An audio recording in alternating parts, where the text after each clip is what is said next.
Richard here. This is a quickie, as you'll see. How is it possible to communicate with something that does not exist? Communication with something that does not exist is not possible. Communication with someone who does not exist is not possible. Is that clear? Thanks for reading, thanks for watching, and thanks for the question, I think. See ya, take care. Hello and welcome, Richard here, and I hope you're doing well. Today's question is, how do you differentiate between a secret and an information? Wow, what a crazy question. A secret is information. It is information, or in other words, details which are entrusted to someone who is sworn to secrecy.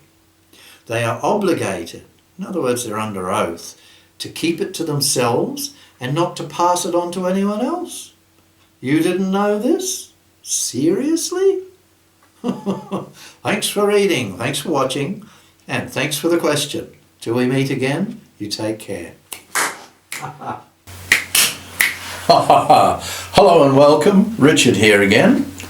And our question for today is, can all religions be simultaneously true? How would this be logically possible, true or untrue? Wow, quite a question. It's just like black and white, without mention of the many shades of colour which also exist. Black or white, true or untrue, this question is a grand generalisation. What is meant by true? Do they have authorization from God? Who is God? Who really knows? Do they claim divine beginnings? Recorded history is a mess. Does their founder, prophet, manifestation, guru reflect the perfection of God on earth? Or were they God visiting the earth in human form? No human is perfect.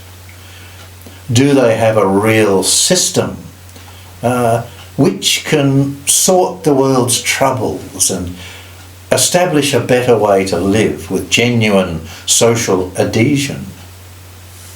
Probably not. When you ask, is something true? The answer is that everything holds elements of truth and elements of falsehood. Truth is relative to its corresponding conditions and details surrounding those conditions.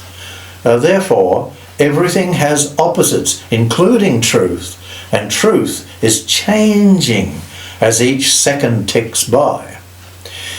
If I stood up on Monday and said, "Today is Monday," this would be true. But if I said, "Today is Monday," and it was actually Tuesday, then my statement would be untrue. Truth is not a stationary object. Truth is a relative thing and cannot be pinned down. If everyone in the world were to shed their beliefs and all at once and unanimously decide on one single unified system of belief, they would have to throw all their existing beliefs into the bin. They would truly have to practice detachment to a degree that would be larger than any miracle ever witnessed. I've made a discovery which I wish I had found earlier in my life, and that is concerning the very unique human phenomenon. It is particularly true of religious founders and leaders, and it is this: if anyone claims to be a manifestation of God, a prophet who speaks for God, or a perfect example to humankind who speaks with God's authority and is found to have covered up any dirty details concerning their own behaviour, be it either personal or systematic, then the opposite of what they are telling the world is usually true. And they are not to be deified or followed. Furthermore, they have to accept the heaviest of scrutiny if they are to make such claims on behalf of God. This, of course, is a modern viewpoint, because in ages past, ignorance and illiteracy were the norm. And of course, hope for the future is always a sellable concept, is it not? Thanks for reading, thanks for watching, and thanks for the question. Till we meet again, you go right ahead and take care of yourself. Eh? Be careful with yourself. See ya.